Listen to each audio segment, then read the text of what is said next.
Hello, I R K Dwivedi from government high school Rasulpur बदले। Dear students, ध्यान दें। आज से 8 स्पेशल क्लास होगी जो हर वर्ग के छात्र छात्रा के लिए अर्थात Hindi medium, English medium, high school और इंटरमीडिएट छात्रों के लिए है। क्लास जरूर लें। यह स्पेशल क्लास आज प्रथम दिन है जो पूर्व ज्ञान के आधार से प्रारंभ है। बच्चों, व्यक्ति या वस्तु के नाम को नाउन कहते हैं। नाउन के विषय में आप लोग पिछले वीडियो क्लास में पढ़ चुके हैं। नाउन का प्रयोग बार बार दोहराने से वाक्य की रचना नष्ट हो जाती है। वाक्य की रचना नष्ट न हो, वाक्य सुंदर दिखे, इसके लिए नाउन का प्रयोग दोहराने से रोकने के लिए हम एक उपयुक्त शब्द का प्रयोग करते हैं। वह उपयुक्त शब्द है प्रोनाउन। तो आज हमारा टॉपिक है प्रोनाउन। आज हम प्रोनाउन के विषय में वार्ता करेंगे। बच्चों, प्रोनाउन 2 शब्दों से मिलकर बनता है जिसका अर्थ है फॉर ए नाउन। नाउन के लिए या नाउन के स्थान पर जो शब्द प्रयुक्त होता है वह प्रोनाउन कहलाता है, जिसे हम एक वाक्य में प्रकट कर सकते हैं। A noun is a word used in place of a noun. Pronoun के शब्द होते हैं he, she, it, I, you, they, we, etc. ये शब्द नाउन के स्थान पर प्रयुक्त किए जाते हैं। बच्चों, ये प्रोनाउन के शब्द कहां, किस स्थिति में, किस रूप में प्रयोग किए जाते हैं, यह कैसे जानेंगे? इसके जानने के लिए हम सबसे पहले काइंड्स ऑफ प्रोनाउन का अध्ययन करेंगे। Kinds of pronoun. नाउन के बाद प्रोनाउन आता है और प्रोनाउन के काइंड्स 9, अर्थात 9 प्रकार के प्रोनाउन होते हैं। Number 1 personal pronoun, number 2 demonstrative pronoun, number 3 interrogative pronoun, number 4 indefinite pronoun, number 5 relative pronouns, number 6 distributive pronouns, number 7 reflexive pronouns, number 8 emphatic pronouns, number 9 reciprocal pronouns. जब हम इन 9 प्रकार के प्रोनाउन का अध्ययन कर लेंगे तब हम समझ पाएंगे कि प्रोनाउन का फंक्शन क्या क्या है या प्रोनाउन कहां कहां उपयुक्त रूप से लगाया जाता है। तो आइए अब हम सबसे पहले पर्सनल प्रोनाउन के विषय में अध्ययन करें। पर्सनल प्रोनाउन, जैसा कि शब्द से ही स्पष्ट है कि पर्सन से संबंधित प्रोनाउन है। पर्सन 3 प्रकार के होते हैं, first person, second person, third person. और इन तीनों पर्सन के शब्द हैं I, we, you, he, she, it, they. इन 3 पर्सन्स के नंबर होते हैं। नंबर वचन, हर पर्सन सिंगुलर नंबर और प्लूरल नंबर में होता है, अर्थात एक वचन और बहुवचन। इन पर्सन्स का फंक्शन होता है, या यूं कहिए कि ये पर्सन 3 रूप में प्रयुक्त होता है। यह सब्जेक्ट के रूप में होता है, ऑब्जेक्ट के रूप में होता है और पोसेसिव केस के रूप में होता है। ये सब्जेक्ट, ऑब्जेक्ट, पोसेसिव, ये पर्सन्स के फंक्शन हैं। आइए हम पर्सन वाइज चर्चा करते हैं। फर्स्ट पर्सन सिंगुलर नंबर एक वचन आई होता है जो सब्जेक्ट के रूप में प्रयुक्त होता है और आई का ऑब्जेक्ट मी होता है। और आई पोसेसिव केस में माई और माइंड के रूप में लिखा जाता है। फर्स्ट पर्सन का प्लूरल नंबर बहुवचन सब्जेक्ट के रूप में वी लिखा जाता है और वी का ऑब्जेक्ट अस होता है। वी का पोसेसिव अवर अवर्स होते हैं। Now second person pronoun you होता है जो हमेशा प्लूरल में ही लिखा जाता है। यू मीन्स तुम, यू मीन्स तुम लोग। यू का ऑब्जेक्ट यू होता है और यू का पोसेसिव योर और योर्स होता है। इसी तरह से थर्ड पर्सन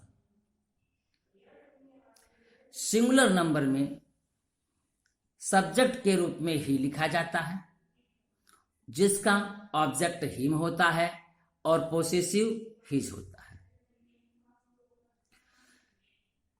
थर्ड पर्सन का फेमिनिन जेंडर स्त्रीलिंग शी होता है सब्जेक्ट के रूप में और इसका ऑब्जेक्ट हर होता है और पोसेसिव भी हर होता है।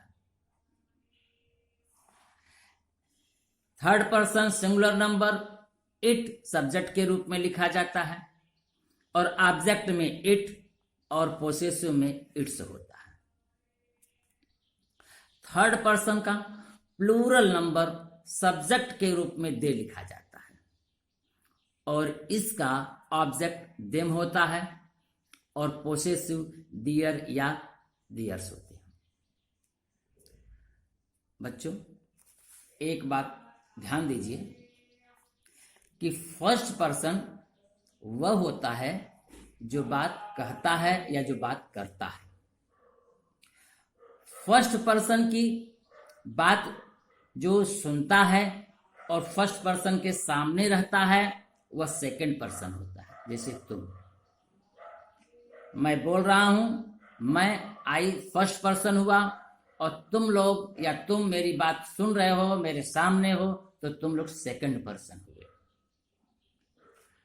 थर्ड पर्सन वह होता है जिसके विषय में, चाहे वह व्यक्ति हो चाहे वस्तु हो, फर्स्ट पर्सन कहता है या चर्चा करता है, जो ही से इट से संदर्भित है।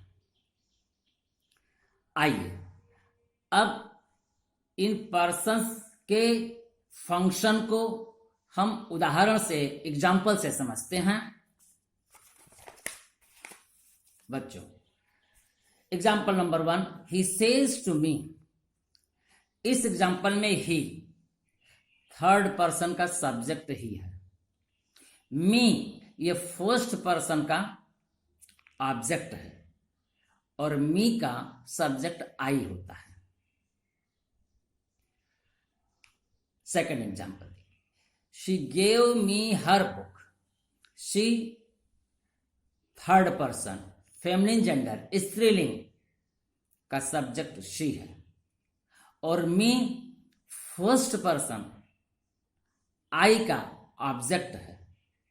हर शी का पोसेसिव केस है, अर्थात उसने मुझे अपनी किताब दे दी।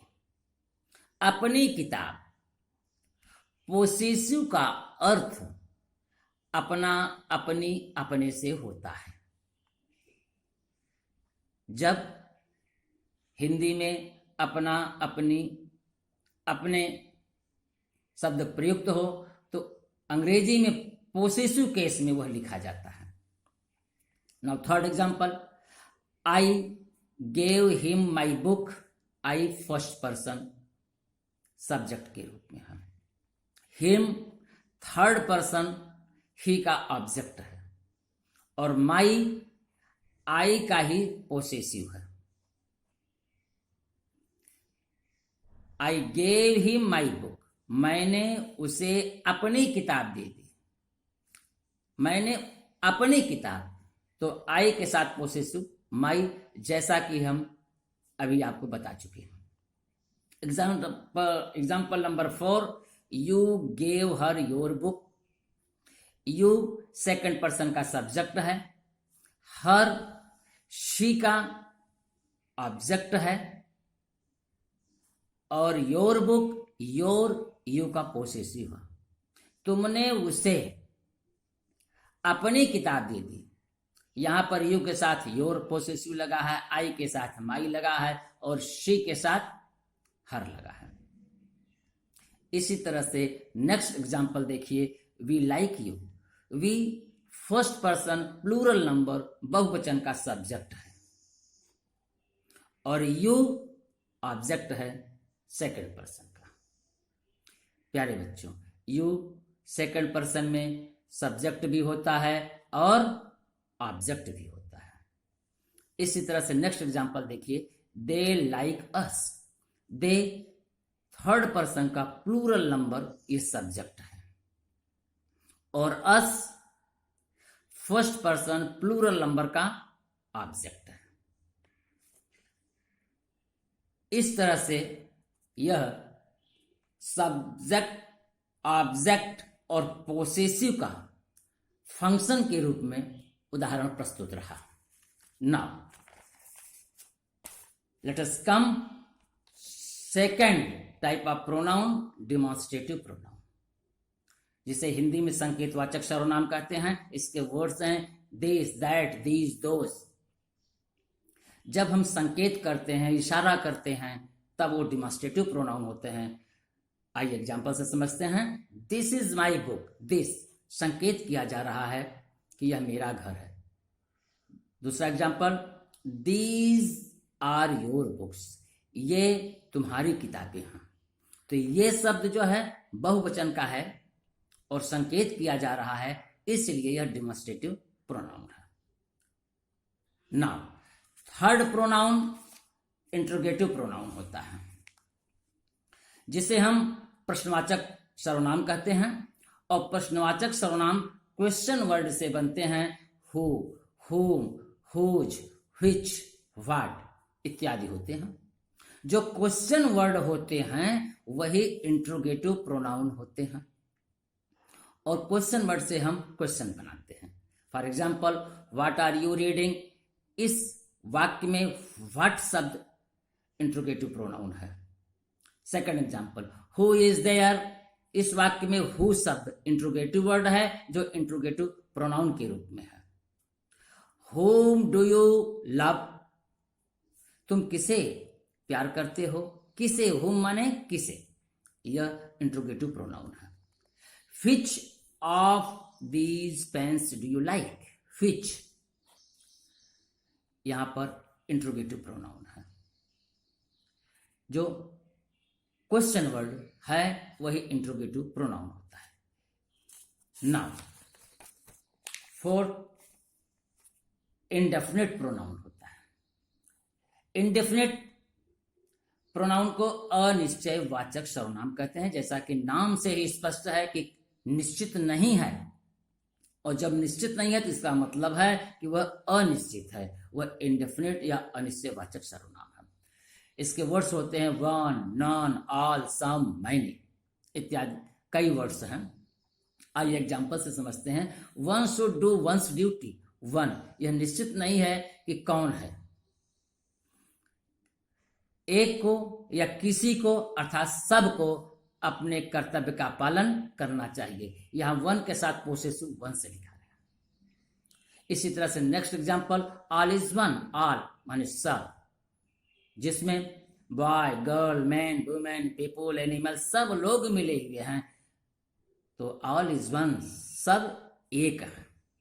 यह निश्चित नहीं है कि ऑल में कितने लोग हैं और किस टाइप के लोग हैं, इसलिए यह इंडेफिनिट प्रोनाउन है। Nobody locks you.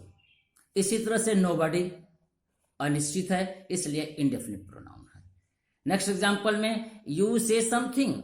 समथिंग कुछ, तुम कुछ कहते हो, कुछ निश्चित नहीं है क्या कह रहे हो, इसलिए समथिंग इंडेफिनिट प्रोनाउन है। नाउ फिफ्थ प्रोनाउन है रिलेटिव प्रोनाउन। प्यारे बच्चों, रिलेटिव प्रोनाउन सबसे ज्यादा महत्वपूर्ण है। यह संबंधवाचक सर्वनाम है। रिलेटिव प्रोनाउन दो वाक्यों को जोड़ता है। दो वाक्य छोटे छोटे रहते हैं जिसको ये रिलेटिव प्रोनाउन के शब्द जोड़कर एक वाक्य बनाते हैं, और दो वाक्यों को जोड़कर एक वाक्य बनाने को हम सिंथेसिस कहते हैं, जो इंग्लिश मीडियम में, हाई स्कूल और इंटरमीडिएट में महत्वपूर्ण वाक्य माना जाता है। आइए इसे हम एग्जाम्पल से समझते हैं। This is the book which I bought. यह वही किताब है जिसे मैंने खरीदा। यह दो वाक्य हैं। This is a book, I bought this book. This is a book एक वाक्य है, आई बॉट दिस बुक मैंने इस किताब को खरीदा। अर्थात यह वही किताब है जिसे मतलब किताब की संदर्भ में, और यह रिलेटिव प्रोनाउन अपने से पहले नाउन के विषय में बात करता है।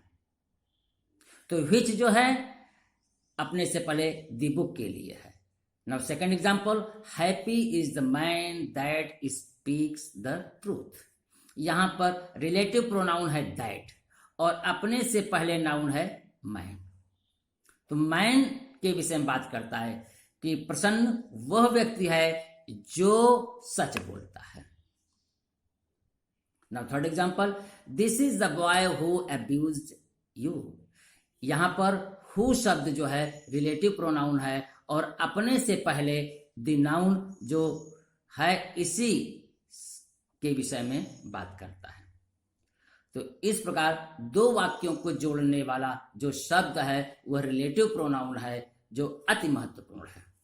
प्यारे बच्चों, अब आइए हम सिक्स्थ प्रोनाउन डिस्ट्रीब्यूटिव प्रोनाउन का अध्ययन करने चल रहे हैं, जिसे हम विभाग सूचक सर्वनाम कहते हैं। यह वाक्य में आए हुए व्यक्तियों या वस्तुओं में से प्रत्येक का बोध कराता है। आइए एग्जाम्पल से समझते हैं। Each of the boys can go. लड़कों में से प्रत्येक लड़का जा सकता है। ईच डिस्ट्रीब्यूटिव प्रोनाउन है जो प्रत्येक अर्थात लड़कों में से हर एक लड़के का बोध करा रहा है कि प्रत्येक लड़का जा सकता है। Read either of these books. Either in किताबों में से कोई या किसी किताब को पढ़ो। मतलब यह प्रत्येक किताब पढ़ने की बात, कोई किताब पढ़िए, मतलब प्रत्येक किताब पढ़ सकते हैं। Neither of the two servants came. दो नौकर में से कोई नौकर नहीं आया। दो नाउन के बीच में निगेटिव वर्ड्स नाइदर का प्रयोग होता है, तो दो नौकर में से कोई नहीं आया। यहां पर नाइदर वर्ड जो है डिस्ट्रीब्यूटिव प्रोनाउन है। इस तरह से आप देख सकते हैं कि ईच, नाइदर, आइदर यह डिस्ट्रीब्यूटिव प्रोनाउन है। नाउ सेवंथ प्रोनाउन है रिफ्लेक्सिव प्रोनाउन, जिसे हम निजवाचक सर्वनाम कहते हैं। इसके वर्ड्स हैं my self, your self, him self, her self, it self, our self, them self. इसका रिफ्लेक्सिव प्रोनाउन में होता है अपने आप। रिफ्लेक्सिव प्रोनाउन में वर्ड्स का प्रभाव, काम का प्रभाव कर्ता पर पड़ता है, सब्जेक्ट पर पड़ता है। आइए एग्जाम्पल देखते हैं। You worked yourself. तुमने अपने आप कार्य किया। कार्य किया, अपने आप किया। Second example, she loves herself. वह अपने आप को प्यार करती है। We hurt ourself. हम अपने आप को चोट पहुंचाए, अपने आप को। इसका अर्थ अपने आप हुआ। नाउ एट्थ प्रोनाउन है एम्फेटिक प्रोनाउन। प्यारे बच्चों, इम्फेटिक प्रोनाउन रिफ्लेक्सिव प्रोनाउन से मिलता जुलता है, और रिफ्लेक्सिव प्रोनाउन के जो शब्द हैं वह इम्फेटिक प्रोनाउन के अंतर्गत आते हैं, जैसे माई self, your self, him self, her self, it self, our self, them self. आइए एग्जाम्पल से समझते हैं। आई माई सेल्फ डिड इट, मैंने स्वयं इसे किया। यहां पर माई सेल्फ का मतलब स्वयं, मैंने स्वयं मैंने अकेला ही इस कार्य को किया, स्वयं या अकेला ही। We our self can do it, हम स्वयं इसे कर सकते हैं। यहां पर आवर सेल्फ का मतलब स्वयं। Now see the difference between reflexive pronoun and emphatic pronoun from the example I can do it my self. यहां पर माई सेल्फ जो है बच्चों वर्ब के बाद लिखा गया है, और सेकंड एग्जाम्पल देखिए I myself can do it, यहां पर माई सेल्फ वर्ब के पहले लिखा गया, ये इम्फेटिक प्रोनाउन है। फर्स्ट एग्जाम्पल का अर्थ हुआ कि मैं अपने आप इस कार्य को कर सकता हूं, और सेकंड एग्जाम्पल में दिया है कि I myself can do it, मैं स्वयं या अकेला ही इस कार्य को कर सकता हूं। तो एक में देखा कि वर्ब के बाद लिखा है और एक में वर्ब के पहले। जो वर्ब के बाद लिखा है वह रिफ्लेक्सिव प्रोनाउन है, और वर्ब के पहले लिखा है वह इम्फेटिक प्रोनाउन है। नाउ प्यारे बच्चों, लास्ट रेसिप्रोकल प्रोनाउन, परस्पर वाचक सर्वनाम, जिसके वर्ड हैं each other, one and other.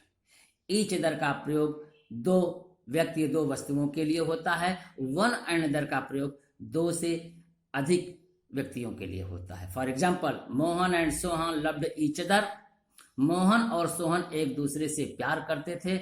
यहां पर दो ही व्यक्ति हैं, इसलिए ईच अदर का प्रयोग हुआ। यह परस्पर संबंध बता रहा है। The boys helped one another, लड़कों ने एक दूसरे की सहायता की। बॉयज कई लड़के हैं, दो से ज्यादा लड़के हैं, इसलिए वन एंडर का प्रयोग हुआ। प्यारे बच्चों, इस तरह से प्रोनाउन, काइंड्स ऑफ प्रोनाउन का चैप्टर समाप्त हुआ। नाउ पार्ट्स ऑफ स्पीच का third word adjective next video में बने रहिएगा। That's all, thank you.